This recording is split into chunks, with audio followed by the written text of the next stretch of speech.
सबका दीजिए, दीजिए दो।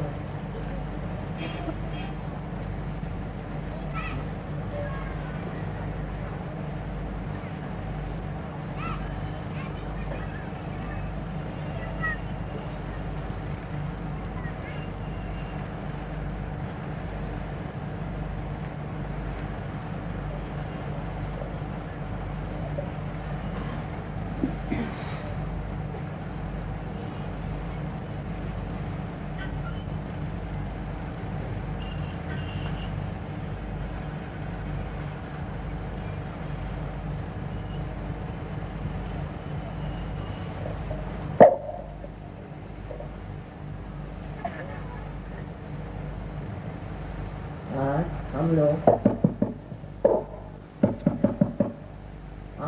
हम लोग ये हनुमान जी की जयंती मना रहे हैं।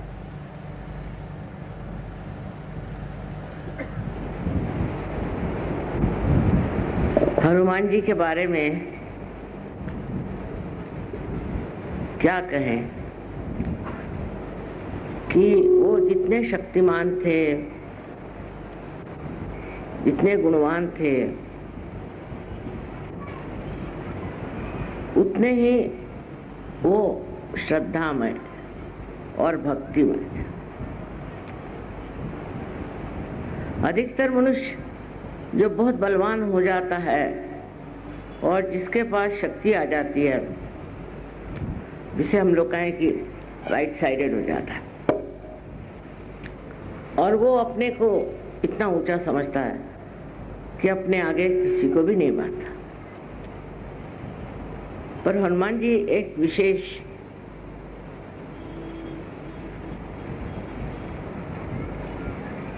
देवता है, एक विशेष गुणधारी देवता, कि जितने वो बलवान थे, जितने वो शक्तिशाली थे, उतने ही उनकी भक्ति,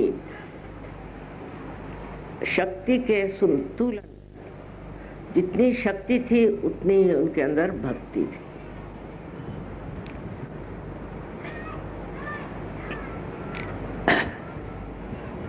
ये संतुलन उन्होंने किस प्रकार पाला और उसमें रहे, ये एक बड़ी समझने की बात है।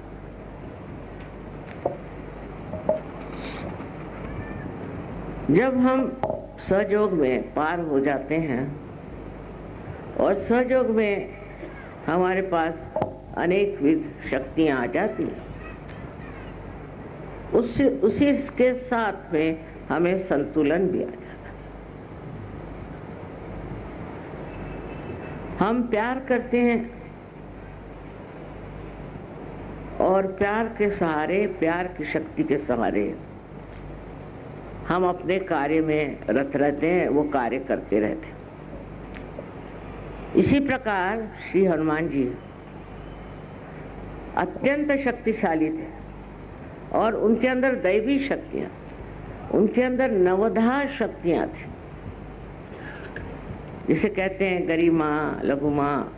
वो चाहे जितना बड़ा हो सकते थे, चाहे जितना छोटा हो सकते थे, अणिमा, छोटे, बिल्कुल बिल्कुल बारीक हो सकते थे।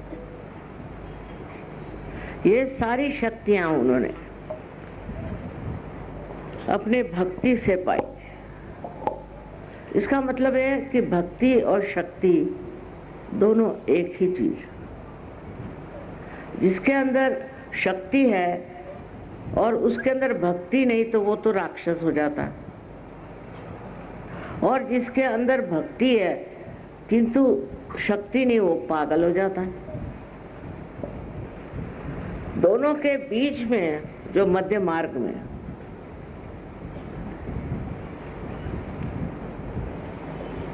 इस चीज को पाता है,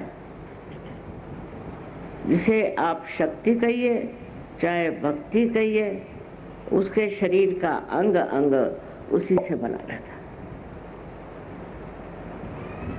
इस उसकी विशेषता के कारण आज बजरंगबली को हम देश विदेश में भी उनकी बहुत अर्चना करते हैं। मुझे आश्चर्य लगता है कि प्रदेश के जो छोटे लड़के हैं, बच्चे हैं, जब वो कोई सा भी चित्र बनाते हैं तो पहले हनुमान जी का ही चित्र बनाते हैं। फिर दूसरी उनकी विशेष बात कि वो अर्ध मनुष्य थे और अर्ध वानर थे, माने पशु और मानव का बड़ा अच्छा मिश्रण था। तो हमारे अंदर जो कुछ भी हमने अपने उत्क्रांति में, अपने एवोल्यूशन में पीछे छोड़ा है, उसमें की जो प्रेम और उसमें की जो आसक्ति थी, वो उन्होंने अपने साथ ले ली थी। जैसे कि आप देखते हैं कि गुरुओं का जो मार्ग माना जाता है, जिसमें के गुरु के कौन से प्राणी उनके सेवक माने जाते हैं, सो कुत्ते को मानते हैं। कुत्ते में वो विशेषता है कि गुरु के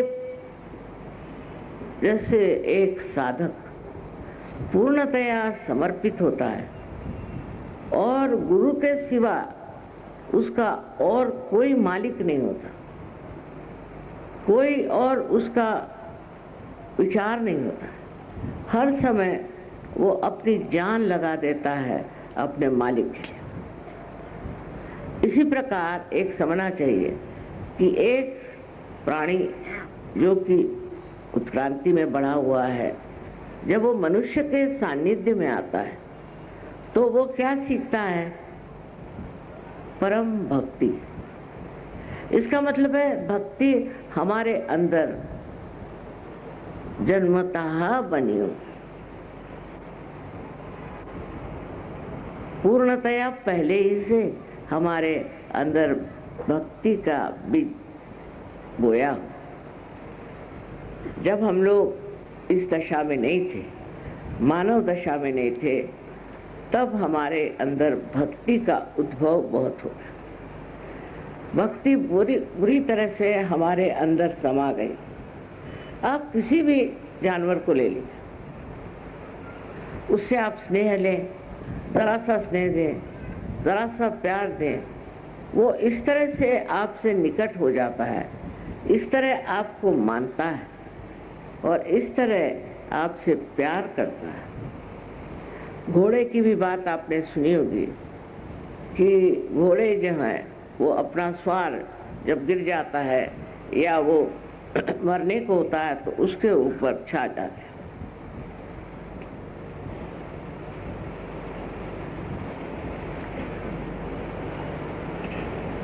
इसी प्रकार अनेक हाथियों के बारे में बताया कि ये हाथियों की निष्ठा भी कमाल की, और वो अपने मालिक को कभी कोई तकलीफ नहीं देते, और अगर उनके मालिक पे अगर कोई शेर या कोई ऐसा जानवर आक्रमण करे तो हाथी उससे लड़ते लड़ते मर जाएगा, पर अपने मालिक को हाथ नहीं लगाने। ये जो रिश्ता एक मालिक का और ऐसे ऊंचे पहुंचे हुए जानवरों का है, ये रिश्ता हमारे अंदर भी स्थित है, पहले इसे बंधा हो। और इस रिश्ते के साथ वो शक्ति भी हमको मिलती है। जैसे मैंने बताया कि हाथी लड़ते लड़ते मर जाएगा, वो लड़ने की शक्ति भी हाथी के अंदर इसलिए आए कि उसके अंदर वो प्यार और भक्ति है।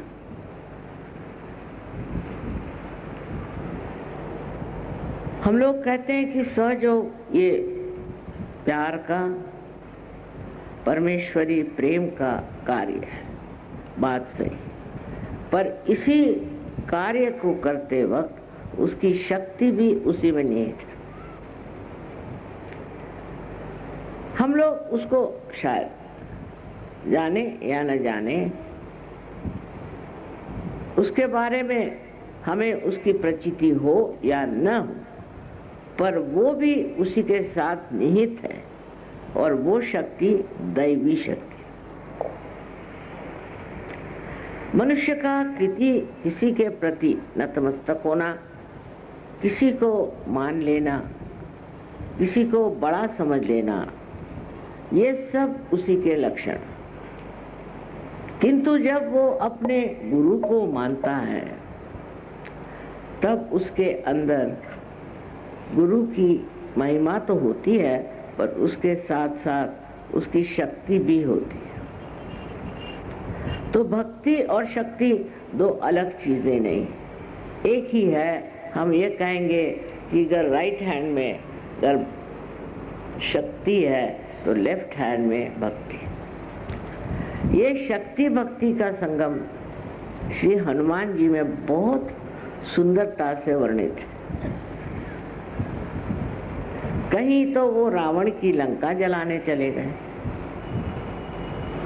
और वहीं सीता जी के सामने नतमस्तक भी हो गए।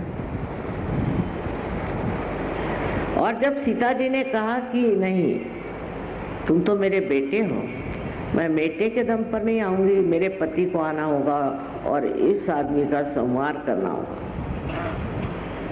जब वो इसको नष्ट करेंगे तब मैं उनके साथ जाऊंगी।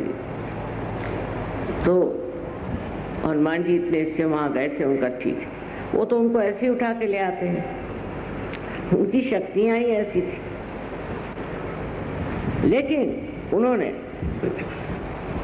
कहा कि अगर माँ ये बात कह रही है ठीक है। और उसके बाद इतना बड़ा महायुद्ध हुआ, उसकी जरूरत थी। अब ये गुण श्री राम के भी विशेष रूप है, अत्यंत शक्तिशाली, और उनका निशाना कभी चूकता नहीं था। आपने सुना होगा कि सीता स्वयंवर में उन्होंने क्या किया, लेकिन वही श्री राम जब रावण की बात आई तो उसको उन्होंने छोड़ा नहीं, उसका उन्होंने वध कर दिया। उसकी जो मैंने उसका जो वर्णन तुलसीदास जी ने बहुत सुंदर किया कि श्री राम बार बार बाण मार रहे थे और रावण के 10 सर में से एक एक गिरता जाए, फिर आ जाए, फिर गिरता जाए, फिर आ जाए। तो लक्ष्मण ने कहा तो कर क्या रहे हैं आप? एक बाण उसके हृदय में मारो, जैसे हृदय में आप बाण मारोगे वैसे ही वो मर जाएगा, नहीं तो वो मरेगा कैसे? वो नहीं मर सकता।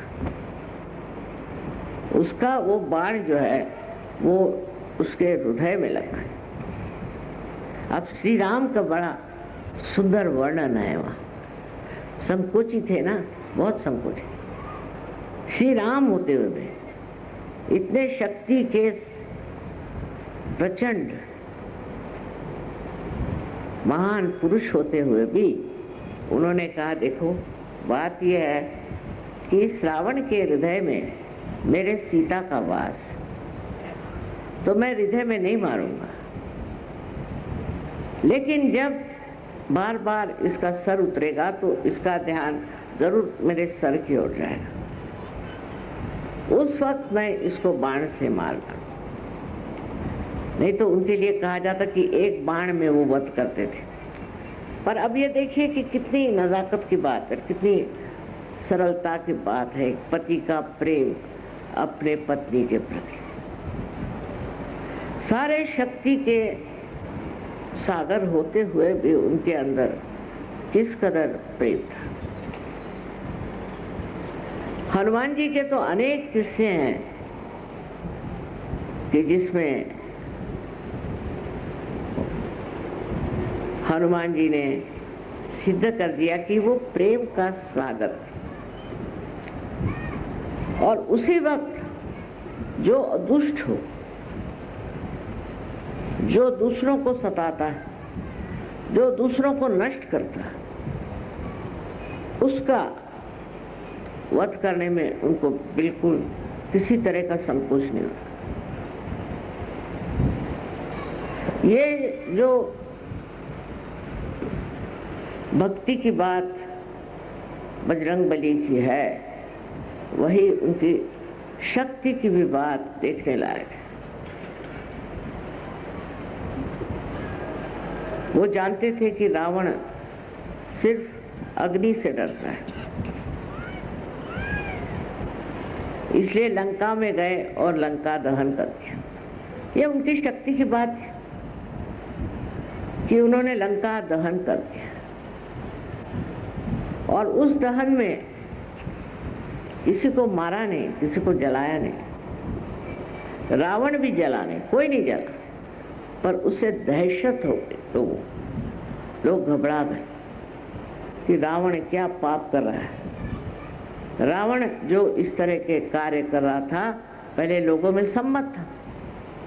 वो कहते भाई ये रावण ही है, क्या है, इसकी इच्छा जो है सो है, इसको जो करना है सो करने दो, हम उसको कहने वाले कौन होते हैं, रावण तो रावण ही हुआ। लेकिन जब, कितनी समझदारी की बात है कि जब लंका जल उठे, जब लंका का दहन हो गया, तब लोग समझ गए कि ये तो बड़ी खतरनाक बात है, बड़ी घबराने की बात, क्योंकि लंका का दहन हो गया और हम लोग अगर जल गए होते तो। अब आग की विशेषता ये कि ऊपर जाती है, नीचे नहीं आती। सब लोग नीचे से ऊपर देख रहे थे कि जल रही है, जल रही है, जल रही है, पर पूरा लंका दहन हो गया लेकिन कोई जला नहीं। ये डराने के लिए, उनको समझाने के लिए कि रावण महापाप कर रहा है, उन्होंने ये कहा। कितनी समझदारी और कितना संतुलन बजरंगबली में था, ये देखना चाहिए। यही हम देखते हैं इतिहास में भी, जितने लोग शक्तिशाली बहुत थे, उनमें अत्यंत प्रेम था। अगर आप देख लीजिए तो शिवाजी महाराज का एक उदाहरण है कि वो इतने शक्तिशाली थे, पर उतने ही बहुत तमीज़दार, बहुत कायदे के और बहुत ही ज़्यादा संयमित आदमी थे। ये संतुलन जब आप में आ गया, तब आप सहयोगी हैं। अगर आपके अंदर शक्ति आ गई, इसका मतलब ये नहीं कि आप अपने प्रेम और व्यवहार उसको किसी तरह से त्याग दें, किंतु आप शक्तिशाली हैं। उसकी शोभा ही ये है कि आप, जो लोग दलित हैं, जो गरीब हैं, जो दुखी हैं, जो पीड़ित हैं, जिन पे आफत आई हुई है, उनके संरक्षण में, और जो लोग उनको पीड़ा देते हैं, जो नाश करते हैं, जो सताते हैं, और जिन्होंने हर तरह की परेशानी लोगों के लिए खड़ी की है, ऐसे लोगों को आप कुछ करने की जरूरत नहीं, सिर्फ बंधन से ही आप ठिकाने लगा सकते हैं। ये जो आपके अंदर शक्तियां आ गई हैं, इसका इस्तेमाल इसीलिए करना चाहिए कि जिससे जो दुष्ट हैं वो खत्म हो जाए। लेकिन आपकी शक्ति में हाथ में तलवार या गदा नहीं, हनुमान जी जैसे बाह्य में गदा नहीं है, पर अंतर में है। आपके अनुभव आप देख लीजिए कि जो आदमी परेशान करता है, तंग करता है, उस पे गदा प्रहार हो जाता, चाहे आप हाथ में गदा उठाइए या नहीं उठाइए। इस तरह से आप तो स्वयं सुरक्षित हैं ही, आपकी तो सुरक्षा है ही, लेकिन उसके साथ ही साथ आपके जो दूसरे सहयोगी हैं उनकी भी सुरक्षा। इस तरह से बचत हो जाती। अब इसमें श्री बजरंगबली का हाथ बड़ा जबरदस्त है। आपको पता नहीं कि वो आपके आगे पीछे खड़े हुए हैं।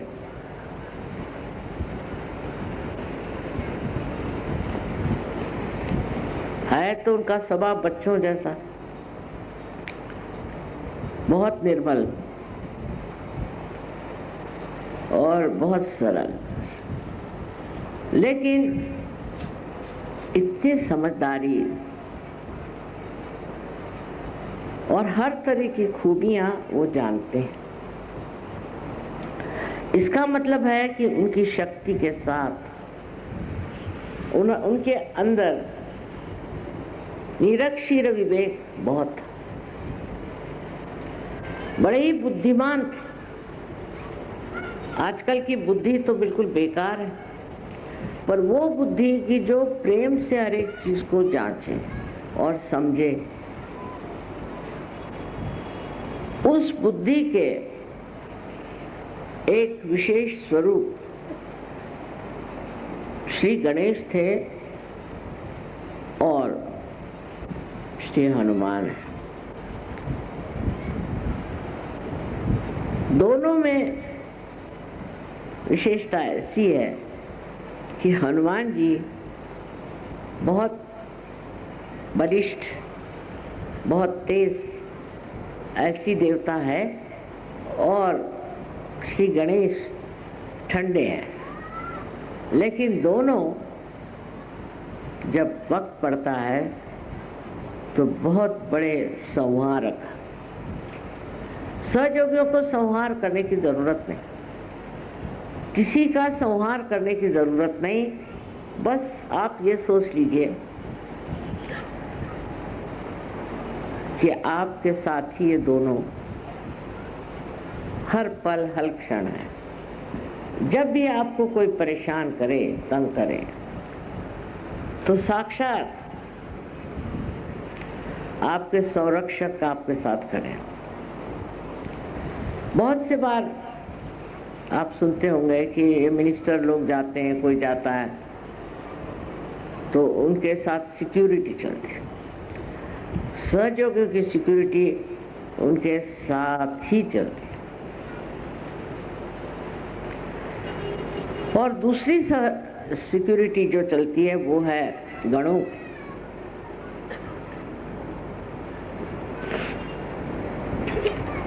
अब इनका तो कार्य बहुत ज्यादा विविध है, तरह तरह के छोटे छोटे काम भी करते, और यही है कि श्री गणेश को गणपति है, उनको सब खबर देते हैं आपके बारे में कि क्या हो रहा है, कहाँ गड़बड़ हो रही है, कहाँ से आप पर आक्रमण हो रहा है, कहाँ से आपको तकलीफ हो रही। आप जानते भी नहीं होंगे, कोई अज्ञात रूप से भी कुछ आपके ऊपर में हमला करना चाहे तो भी ये दोनों देवता आपके साथ खड़े हो। और जब गणपति ये बात बता देते हैं तो श्री हनुमान सज्ज हो जाते हैं। तो सहयोगियों को डरने की कोई जरूरत ही नहीं, किसी भी चीज से डरने की जरूरत नहीं। अभी एक किस्सा आपको सुनाऊं मैं, बड़ा आश्चर्य का है कि आपने सुना होगा कि अमेरिका ने हर जगह बहुत सारे बॉम्ब गिरा है, ये सोच के कि इस जगह कुछ आक्रामक लोगों ने कुछ व्यवस्था की हुई। तो ये किस्सा जो मैं आपको सुना रही हैं वो ये अफ्रीका में एक जगह जहाँ पर कुछ सहयोगी थे और वहाँ बॉम्ब गिरा। वो बॉम्ब गिरने से वहाँ के जितने भी लोग थे सब मर गए और सहयोगियों को कुछ भी नहीं हुआ। वो बड़े हैरान, उनके ऊपर धूल भी नहीं आई। तो कभी वो कबीला नहीं आए थे, कभी उन्होंने सोचा नहीं था कि कबीला आएंगे, पर जब ये हुआ तो कबीला आए और आके बताया, माँ पता नहीं किसने हमें बचा लिया, किसने हमारी रक्षा की, लेकिन हम सारे सहयोगी बच गए और बाकी सब लोग मर गए।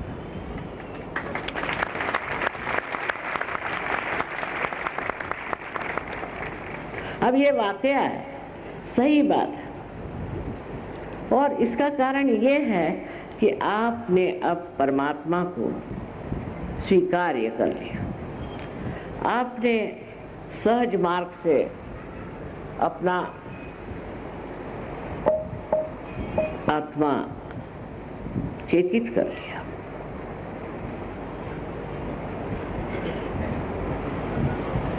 इस आपके नए परिवर्तन से आप एक महान भक्त और शक्तिपूर्ण ऐसे इंसान हो गए। अब किसी की मजाल नहीं कि आप कुछ, ऐसे हजारों उदाहरण आपको मैं दे सकती हूँ कि जब आप सहज में पार हो गए तो आपको कोई भी नहीं छू सकता। पहले भी संत साधु थे, सबको सताया गया, छला गया, सब कुछ हुआ, पर कितना भी लोगों ने छला या सताया, वो डिगे नहीं, और इतना ही नहीं, उनका हमेशा संरक्षण। और ऐसी ऐसी बातें वो कहते थे कि जिससे लोग बहुत नाराज हो जाएं, सोचते थे कि ये क्या बातें कह रहे हैं, राजाओं के खिलाफ, बादशाहों के खिलाफ, सबके खिलाफ वो ऐसी बातें कहते थे जिससे लोग घबरा जाएं। पर हनुमान जी की शक्ति से उनको कोई नहीं छू सका, उनको किसी ने नहीं मारा। ख्वाजा निजामुद्दीन साहब के बारे में एक बड़ा अच्छा किस्सा है कि वो उनसे उनके बादशाह ने कहा कि तुम आकर के मेरे सामने झुको, कुर्नी साथ करो। उनका नहीं, मैं आपके सामने नहीं झुकने वाला, आप कौन होते हैं? बहुत नाराज हुआ। उसने कहा कि अगर 3 दिन के अंदर आप मेरे आके आपने अगर सर नहीं झुकाया तो मैं आपकी गर्दन कटवा दूं। उनका कटवा दूं मैं, क्योंकि आप कोई बड़े साधु संत नहीं जो आपके सामने मैं झुकूं। तो उन्होंने आकर के बड़ा हंगामा मचाया कि 3 दिन बाद जाकर के इस आदमी की गर्दन काट। जिस दिन उनकी गर्दन काटने वाले थे, उसी रात इसी बादशाह की गर्दन कट गई, कैसे पता नहीं। अगर ऐसे इतिहास में न होता तो जो बड़े बड़े साधु संत हो गए, जो बड़े बड़े धर्मवीर हो गए, वो खत्म हो जाते, क्योंकि राक्षसी प्रवृत्तियां इतनी ज्यादा बलवती है, इतनी हिंसक है और इतनी व्यापक है कि वो इन लोगों को तो खत्म कर ही देते। किंतु उनके पीछे परमात्मा है, और परमात्मा जो है वो एक तरफ हनुमान और दूसरे तरफ गणेश, ये 2 शक्तियां मिलकर के बना। वो संरक्षक, वो संभालता है। राणा प्रताप का किस्सा है मेवाड़ के, कि वो जब लड़ाई में गए तो उनके सैनिकों ने सोचा कि भाई ये तो हारने वाले, तो उनसे कहले आप वापस जाइए, क्योंकि हम चाहते हैं आप बच जाएं मेवाड़ के लिए। सुनता नहीं, तुम लोग सब वापस जाओ, मैं तो ऐसे ही डटा रहूंगा, क्योंकि गण मेरे साथ खड़े हुए हैं। सहयोगी थे ना वो भी, आपको जाना तो आप लोग जाइए, मैं तो ऐसी डट के खड़ा रहूँगा क्योंकि गण मेरे साथ। बस एक समझ लीजिए कि आपके आगे पीछे हर तरह के संरक्षण।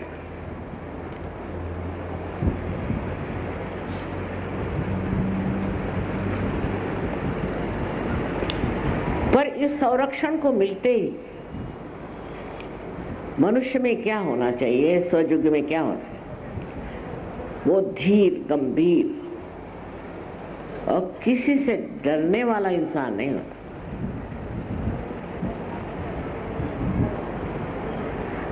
वो किसी से भागता नहीं, जम जाता है उस जगह, और जो कुछ दुष्ट आदमी है उसके सामने डट जाता है।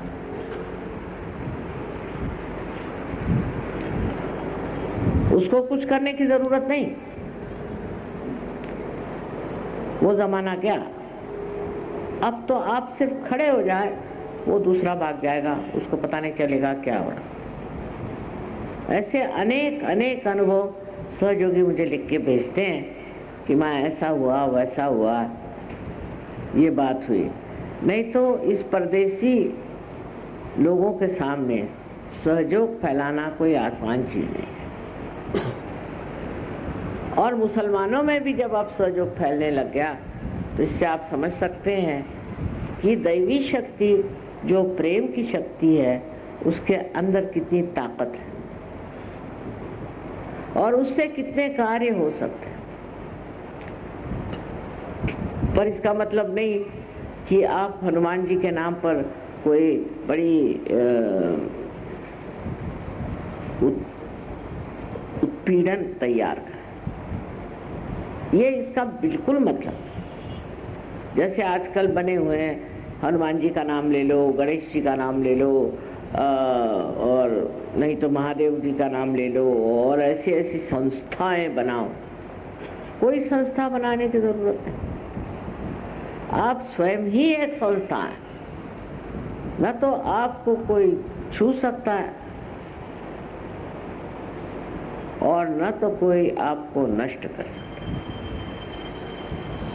एक अपने को समझने की बात है, जो कि सब शास्त्रों में कहा है कि आत्म साक्षात्कार का मतलब है अपने को जानना।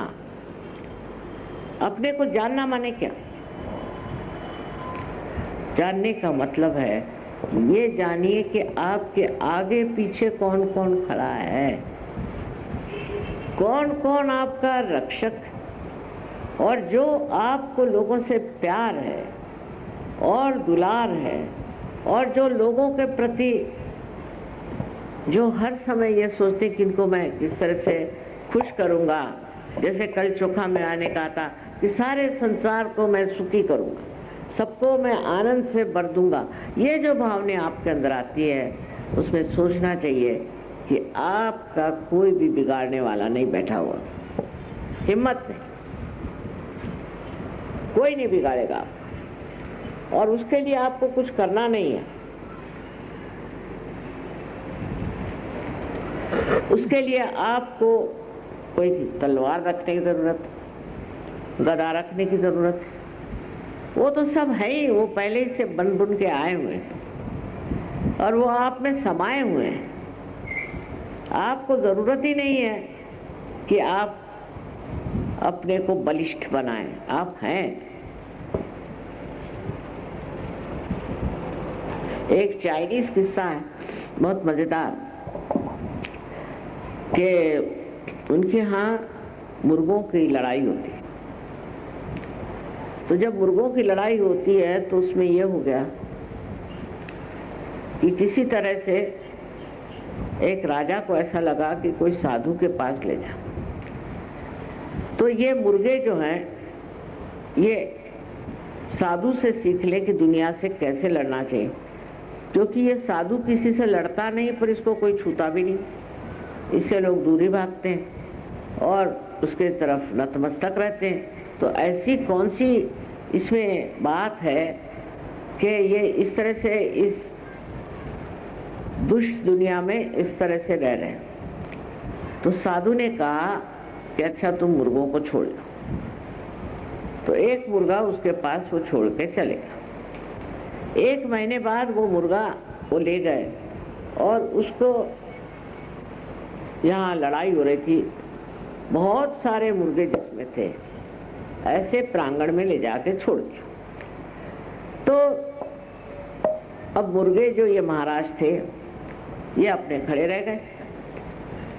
अब सब मुर्गे आपस में लड़ रहे हैं, झगड़ रहे हैं, ये कर रहे हैं, वो कर रहे हैं, एक के बाद एक सब निकल गए। बस एक ये महाशय खड़े रहे। सब लोग इनसे डरने लगे कि इनको तो कुछ हो ही नहीं रहा, तो ये कोई विशेष है कि क्या। और आखिर में वही एक मुर्गा बचा रहा जो अपनी शान में खड़ा होता। सो आज जब हम हनुमान जी की यहाँ पूजा कर रहे हैं तो सोचना चाहिए कि हनुमान जी साक्षात हमारे अंदर बसते हैं। वो हमारे राइट साइड में,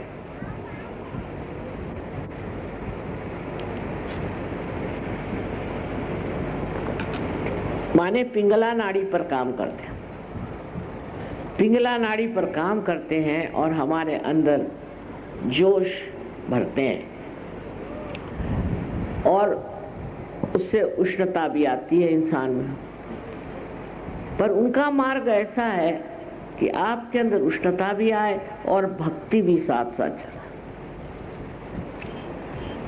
सो जो वो उष्णता आती है, जो जोश आता है, वो हमारे अंदर राइट साइड में काम करता है। और जब हम हनुमान जी की संतुलन शक्ति को प्राप्त नहीं करते हैं तो हमारे यहाँ अनेक बीमारियां आ जाती हैं। जैसे लीवर की बीमारी है, अस्थमा की बीमारी है, और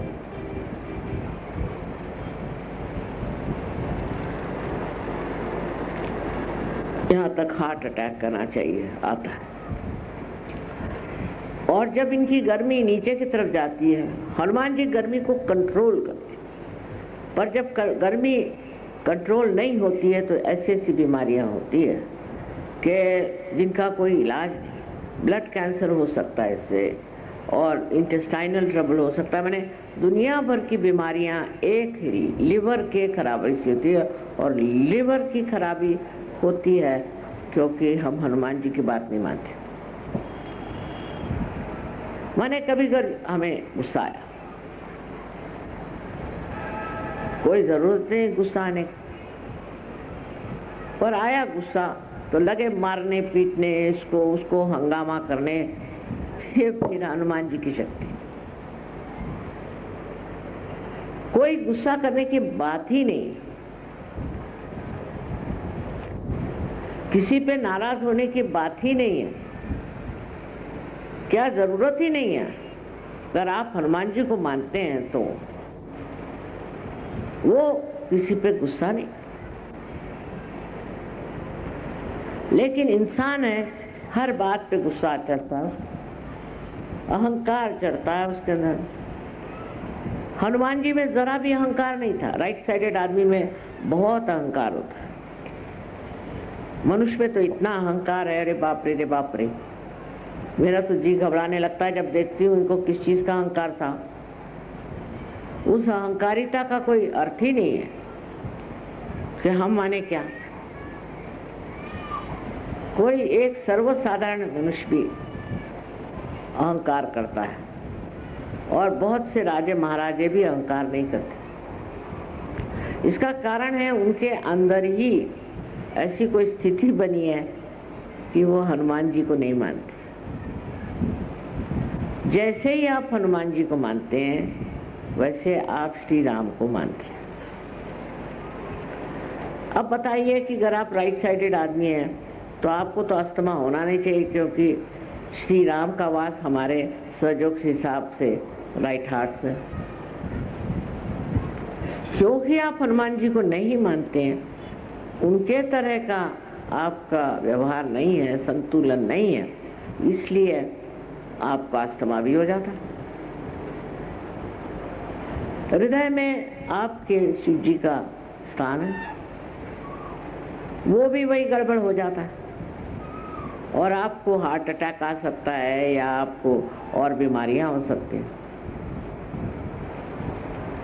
सहयोग पे आने पर आपको समझना चाहिए कि हनुमान जी का आपके सामने एक आदर्श, गणेश जी तो है ही, वो तो अबोधिता के बिल्कुल अवतार, जैसे छोटे बच्चे होते हैं वैसे ही भोले भाले, लेकिन बुद्धि के बहुत चाणाक्ष। और हनुमान जी के अंदर एक संतुलन, एक प्यार भरा आनंद और उसी के साथ साथ शक्ति दर्शन, ये सब चीजों को समझते हुए एक सहयोगी का चरित्र या उसका जीवन ऐसा होना चाहिए कि संतुलित। आपको जब गुस्सा भी आता है तो आप चुप होकर देखिए।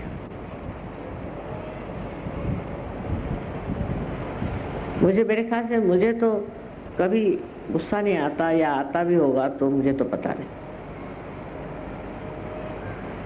और बगैर गुस्सा किए ही मामला ठीक हो जाता। हाँ, मैं कहूंगी जरूर कि ये क्या कर रहे हो, बस, ज्यादा इससे आगे नहीं।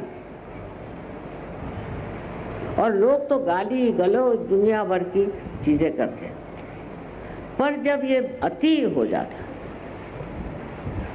जब ये गुस्सा करने का मादा अति हो जाता है और आदमी, वो तो बड़े गुस्से बैठे हुए हैं, वो वहाँ बैठे हैं, गुस्से करके बैठे हैं, वो गुस्सा कर रहे हैं, इस तरह के जब आदमी हो जाते हैं तो एक बड़ी गंभीर बात होती है, एक बड़ी गंभीर बीमारी उनको लगती है, उनको अल्जाइमर कहते हैं।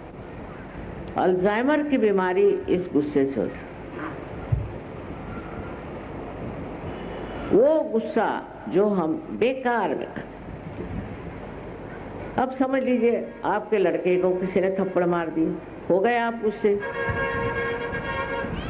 गुस्सा होने से क्या बात होगी, उल्टे सोचना चाहिए कि हमारे लड़के की कोई गलती है या हम जबरदस्ती अपने प्यार में उस लड़के को खराब कर रहे हैं।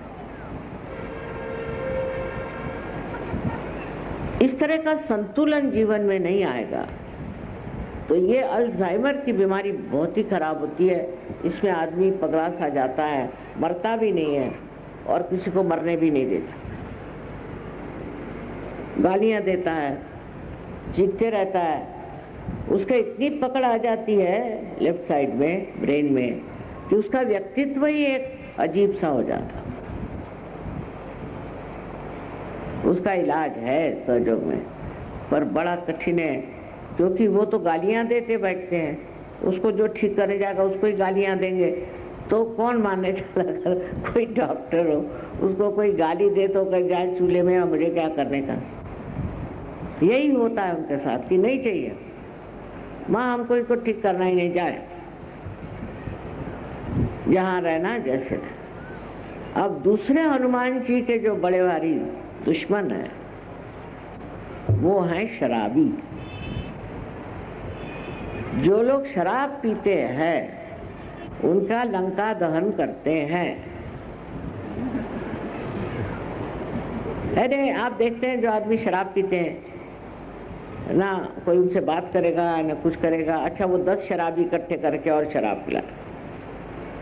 अब सब शराब पी रहे हैं, ना उनके घर में खाने को है ना पीने को है, नहीं कुछ के बस शराब ही पी रहे हैं पागल जैसे। जो लोग हनुमान जी को मानते हैं वो शराब नहीं पी सकते, नहीं पी सकते, क्योंकि इधर से मानो तो उनको और करो उसके उल्टा तो वो नहीं सकते। और आजकल मैं देखती हूँ कि शराब पीना बहुत बढ़ गया है।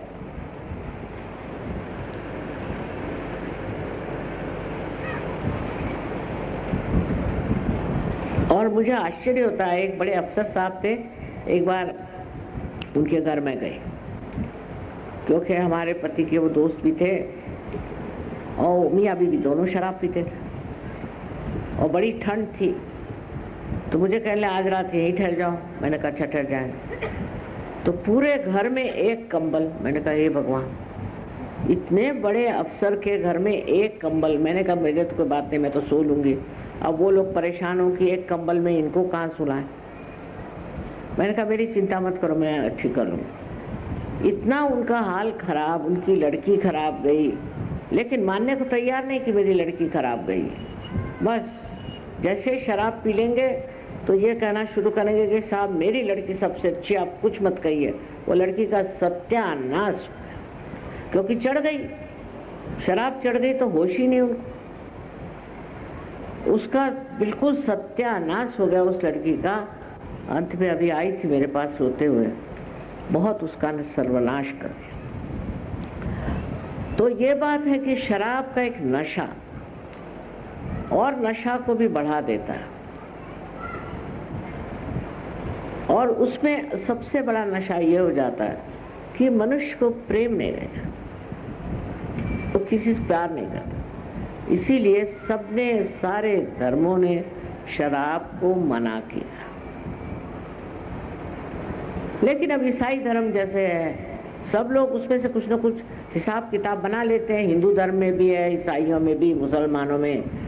तो उन्होंने ये कहा कि जब ईसा मसीह किसी शादी में गए थे तो उस शादी में शराब बनाई गई, बिल्कुल झूठ। इसलिए हम लोग शराब पीते हैं। माने इंग्लैंड में तो मैं हैरान ही हो गई, कोई मरा तो शराब, कोई मर गया तो भी शराब पिएंगे, कोई पैदा हुआ तो भी शराब पिएंगे। मतलब इसका क्या अर्थ है, मेरे समझ नहीं आया। तो वो जो आदत हो गई उन लोगों, और शराब का वहाँ बिल्कुल बड़ा भारी एक संस्कृति सी बनी हुई है शराब की, किताबें लिखी हुई, कौन सी शराब कब पीना चाहिए, ऐसा नहीं वैसा नहीं, कैसा ग्लास इस्तेमाल करना चाहिए। अब इन शराबी लोगों का जो हाल मैंने देखा, वो मैं सोचती हूँ कि ये आधे इंसान है, आधे बिल्कुल पगले, पागल लोग। पर वो वहाँ संस्कृति बन गई। सबसे ज्यादा तो फ्रांस में है, फ्रांस की तो संस्कृति बन गई, उनसे अपने को सीखने का कुछ नहीं। अब वो जो शराब की बात करते हैं, तो ईसा मसीह जब वहाँ गए तो उस वक़्त में वो जगह हिब्रू में मैंने पढ़ा हुआ कि लोग जो है द्राक्ष का रस पीते थे, माने अंगूर का रस पीते थे। तो उन्होंने पानी में हाथ डाल के उसके अंगूर का रस बना दिया पानी का। शराब कभी सड़ाए गलाए बगैर बनती है क्या? 2 मिनट में सहज में शराब बन सकती है क्या? जब तक आप शराब को खूब सड़ाइए नहीं, और जितनी सड़ेगी उतनी महंगी। 50 साल सड़ी हुई हो तो और भी अच्छी, और 100 साल हो तो बस दुर्लभ। ये शराब की आइडियाज बना ली शराबियों ने, और शराबी लिखने वाले और शराबी कहने वाले। उनके शराबियों के लेक्चरों से न जाने कितने लोग बेवकूफ बनते हैं, पर किसी शराबी का मैंने किसी भी देश में पुतला खड़ा हुआ नहीं देखा। सो ये सब लोग श्री हनुमान के विरोध में ही नहीं है, पर उनको अटैक करते हैं, उनको आक्रमण करते हैं। फिर वो भी दिखा देते, ऐसी गर्मी अंदर कर देते हैं पेट में कि फिर कैंसर, फलाना टिकाना, सब बीमारियां। जब पियो और पियो पियो।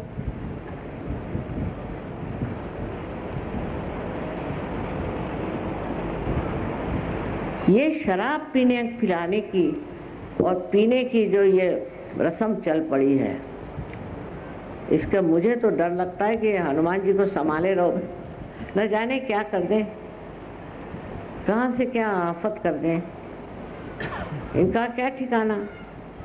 सारे शराबियों को एक दिन पकड़ के समुद्र में न डाल दें, मुझे तो यही डर लगता है इनका। क्योंकि इनमें दया है, भक्ति है, सब है, पर जो इनके विरोध में खड़े हैं उनके लिए, जैसे श्री गणेश, दुष्चरित्र आदमी अगर कोई हो, कोई अगर बुरे वर्तन का आदमी हो, तो उसके विरोध मूलाधार चक्र पड़ता है, इसका चरित्र चित्र। पर इनकी बात और है, ये जब किसी आदमी को देखते हैं कि वो अपनी चेतना से ही खेल रहा है, शराब पीने से चेतना ही नष्ट होती है, तो फिर उसके पीछे पड़ जाते हैं।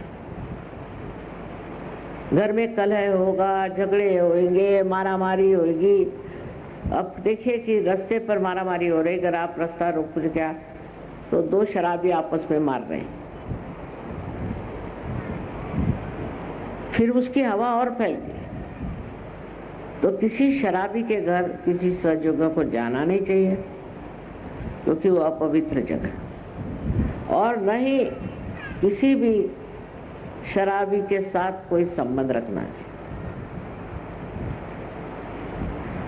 सजोगियों के लिए भी बड़ा घातक है, क्योंकि इधर तो आप हनुमान जी को मानते हैं और उधर आप शराबियों के जाते हैं।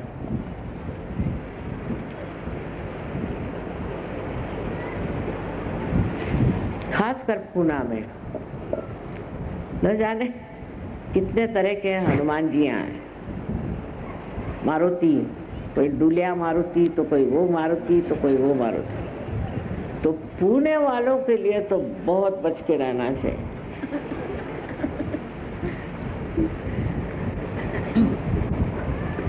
वो एक माँ आए थे हनुमान जी वाले मेरे पास कि माँ एक आके लेक्चर दो। मैंने कहा मैं नहीं आऊंगी। कल क्यों? मैंने कहा आप शराब पी करके वहाँ गंदे गंदे सिनेमा के गाने गाते हो और आपको मालूम है ये मारुति क्या है? ऐसे गले घोटेंगे सबको के फिर पता चल जाएगा। तो उस गणपति के यहाँ आजकल मैंने ये सुना है शराब पीने नहीं देते। कोई शराबी पी कर आता है तो उसको भगा दे। आप सोचो कि हिम्मत देखिए कि हनुमान जी के सामने ही जा करके और ये धंधे करना, हनुमान जी के सामने, क्या हिम्मत। और ये सब कुछ करने से लोग सोचते हैं कि पैसा आता है। इसका जो धंधा करते हैं और जो पीते हैं, इसके जो ग्राहक हैं, सब किसी तरह से बिल्कुल बेकार, बैंकरप्ट, एक पैसा नहीं। अब लोग कहेंगे कि शराब में ऐसा क्या है? क्योंकि हनुमान जी का मामला है भाई, इसका क्या कारण है? हनुमान जी के विरोध तुम जा रहे हो। उनकी शक्ति आपके अंदर राइट साइड से बैठे, उसको इस्तेमाल करो संतुलन के साथ। बजाय इसके आप शराब पीते अपना लिवर खराब करो, फिर ये खराब करो, वो खराब करो, तो वो तो उखड़ेंगे। माने सूक्ष्म में ये हनुमान जी का काम। बाह्यता लोग नहीं समझते। बाह्यता तो यह हालत है कि कहीं अगर शराब के विरोध में कुछ कहो तो लोग मारने को दौड़ेंगे आप। अगर आप नहीं पीते तो कहेंगे क्या बेवकूफ आप शराब नहीं पीते हो। अरे बाबा, उसके पीछे में इतने बड़े हनुमान जी खड़े हुए हैं, अगर एक बार भी इसका प्रहार किया तो गए आप, जिंदगी से गए। मेरे ख्याल से पहले ही प्रहार करते, नहीं तो लोग ऐसे पागल जैसे कैसी बातें करते,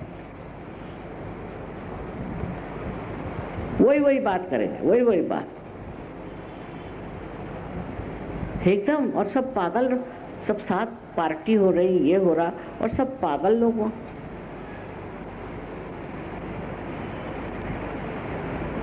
फिर शादियों में, बारातियों में, सब में चलता। अब जो इंसान कार्य करता है, बहुत आगे की सोचता है और बहुत विचारक है, सब है, पर प्रेम नहीं है, सबके प्रति प्रेम की भावना नहीं है, उसको भी इसकी तकलीफ होती है। क्योंकि राम की भक्ति करने वाले इस हनुमान जी का कोई ठिकाना नहीं। अगर आप बड़े कार्यकर्ता है, बहुत बढ़िया आदमी है, सब कुछ है, लेकिन आपको सबके प्रति प्रेम नहीं, चलने नहीं। सबके प्रति प्रेम रखना, और इसीलिए ईसा मसीह ने कहा है कि सबको माफ करिए। आप कौन होते हैं माफ न करने वाले? आप स्वयं हनुमान जी नहीं हैं। हाँ, आपके साथ हनुमान जी हैं, और आपके लिए वो आदर्श है कि वो अपने भक्ति के शक्ति पर इस ऊंचे पद पर पहुंचे। जहां गर्मी हुई, लोगों की खोपड़ी खराब हो जाती है और प्यार का मजा टूट जाता है। ऐसे हनुमान भक्त श्री बजरंग बली को सबको नमस्कार करना चाहिए और समझना चाहिए कि हमारे अंदर जो भी सहयोग से शक्तियां आई हैं उसको संतुलन में रखें। प्यार ऐसी चीज है कि आप बड़े बड़े लोगों को प्यार के बंधन में फंसा। हम तो यही करते रहते हैं क्योंकि अजीब अजीब लोगों से पाला पड़ता है। अब उन पे ऐसी प्यार का चक्कर चलाओ कि वो ठिकाने आ जाए। एक बार हम गए थे कहीं, वहाँ एक साधु बाबा बड़े मशहूर, लेकिन गुस्से के तेज। ये लोग सब गुस्से के तेज बहुत होते। तो हम चढ़ के ऊपर गए तो वो गुस्से में यूं यूं यूं यूं गर्दन कर रहे थे, क्योंकि उनको यह अहंकार था कि वो बरसात को रोक सकते हैं। और मैं जो ऊपर गई, चढ़ते चढ़ते ऊपर पहुंची तो बिल्कुल भीग गई बरसात। अब ये बहुत गुस्से होकर बैठे थे, तो मैं जाकर उनके गुफा में बैठी, वो आके बैठ गए, बहुत गुस्से थे। तो मैंने कहा ऐसा क्या हो गया, आप भीग गए तो क्या हो? नहीं, कहने कि आपने मेरा अहंकार निकालने के लिए ही पानी बरस रहा था, उसको रोका नहीं, क्योंकि मैं तो रोक सकता हूँ, मेरे ये अहंकार हो गया था। ऐसी कोई बात नहीं। मैंने कहा देखो, तुम सन्यासी हो और तुमने मेरे लिए एक साड़ी खरीदी। मैं सन्यासी से तो कुछ ले नहीं सकती और तुम मुझे कुछ दे नहीं सकती। तब मैंने सोचा कि भीग जाओ तो लेना ही पड़ेगा। उस चीज से उनके आंख से आंसू बहने लगे, मेरे पैर पे गिर पड़े। मैंने कहा मुझको क्या करना था, मुझको तो सिर्फ थोड़ा सा भीगना ही था, नहीं तो मैं भी नहीं लेने वाली थी। पर मैंने कहा थोड़ा भीग जाओ तो फिर लेना पड़ेगा साड़ी। तो कहने लगे कि अच्छा। मैंने कहा तुमने मेरे लिए भगवे रंग की साड़ी ली है और 9 वार, ये अच्छा किया, क्योंकि इसमें तो पेटीकोट भी भीग गया तो 9 वार मैं पहन सकता। बहुत खुश, एकदम उनकी तबीयत खुश हो। तो ये प्यार ऐसी चीज है कि बड़े बड़े गुस्से वालों को जमीन पर उतार लाते हैं। और पहले के अनेक ऐसे उदाहरण है, वो जो बताते बैठूं तो रात पूरी ऐसी बीत जाएगी। और अब भी हर दिन हो रहा है। प्यार से बात करो, उसमें क्या जाता है? अगर आप प्यार करोगे तो दूसरों के सद्गुण आपके अंदर आएंगे, और अगर आप किसी से नफरत करोगे, उसी से उसके जो दुर्गुण है वो आपके अंदर आ जाए। लेन देन का मामला, आपने किसी से ये ऐसा वो वैसा, जो देखो कोई ठीक ही नहीं। ऐसे बहुतों के यहाँ रिवाज है, वो संस्कृति है कि कोई घर में आया, बैठा, खाओ पियो, ठीक है, हाँ सब हुआ, जैसे क्या ये ऐसा खराब आदमी। फिर दूसरा आया, वो बैठा, खासकर औरतों में बहुत होता है। तो आके बैठा, हाँ बड़े अच्छे, हाँ जाओ जाओ, हाँ ये ऐसा। अरे भाई, ऐसे ऊपरी प्यार से तो नहीं हो सकता ना। अगर तुम इस तरह से ऊपरी प्यार किसी से करोगे तो वो क्या समझता नहीं क्या? प्यार अंदर से करने की शक्ति आपको प्राप्त है क्योंकि आप सहयोगी हैं। और जब ये चीज को आप आत्मसात करोगे, अपने आप जब प्यार का पेड़ खिलेगा तो आप दूसरों को आनंद दोगे और उसकी खुशबू आपको भी आएगी। प्यार के सागर के सिवाय और कोई चीज आपको अच्छी नहीं लगेगी। इसलिए बजरंगबली से जो चीज सीखने की है वो है उनकी भक्ति, और वो शक्ति जो उन्होंने आपको दी है कि आपको कोई हाथ नहीं लगा सकता। अगर आपकी भक्ति सच्ची है, कोई हाथ नहीं लगा सकता। ऐसे हजारों उदाहरण स्वयोग में है। तो चमत्कार उसको लोग कहते हैं, मैं कहती नहीं है तो श्री हनुमान जी की कृपा।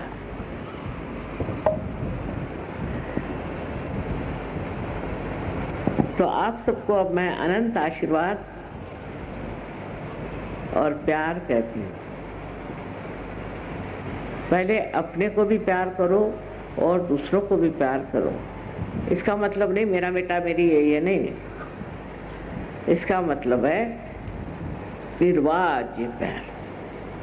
प्यार जिसका कोई बदला नहीं, जिसका कोई रिश्ता नहीं, जो अगाध ऐसी प्यार की शक्ति आपके अंदर आई है, उसको आप इस्तेमाल करें। अनंत आए।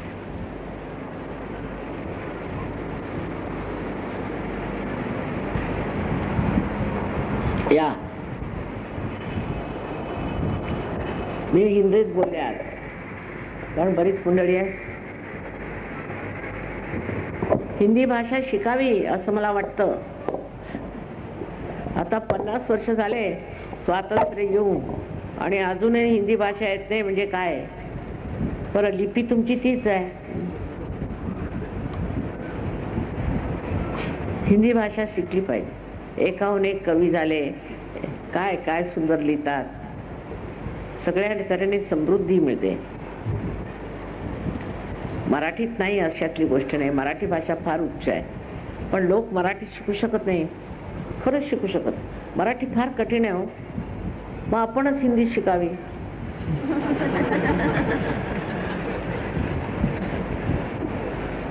मी तर कधी हिंदी शिकले नाही, कधी इंग्लिश शिकले नाही, फक्त मराठी शिकले होते. पण त्यातनंच मला उमगलं का आपण सगळी भाषा आपल्याला आली पाहिजे. आणि येते. जर विचार केला तर तुम्ही सहयोगी, तुम्हाला काय कठीण आहे? बरं, सगळ्यांना अनंत आशीर्वाद, अनंत आशीर्वाद, अनंत आशीर्वाद. काय करायचं तर काढा. आजची पूजा लहान आहे, म्हणजे ते मी कपडा आणलाय कव्हर करायला. आणखीन रामरक्षा म्हटली की चालेल. ठीक आहे. तुले कोण आहे? काढा.